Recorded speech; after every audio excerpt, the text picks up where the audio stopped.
Carrying with her nothing but her story, Nubi is just one face of the over 7 million victims that Colombia's 5-decade-long conflict has left.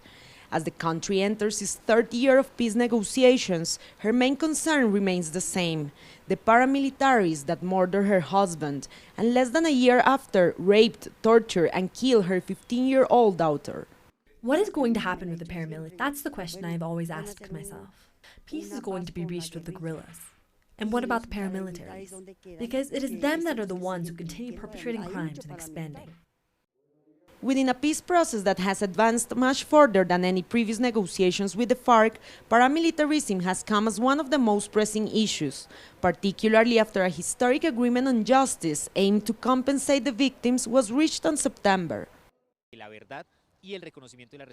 What is historic is that now truth and acknowledgement of responsibility have finally the possibility to be the center, the entry point for compensating the victims. And that's the way it must be done.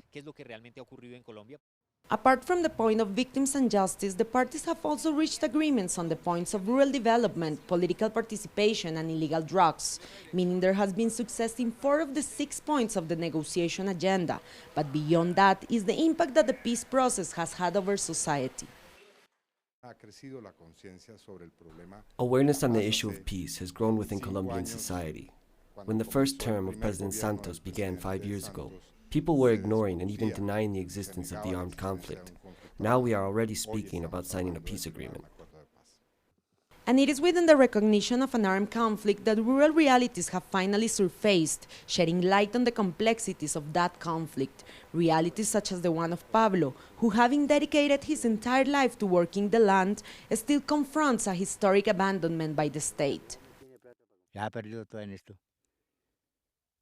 They are people that have to sell their land in order to pay back to the banks.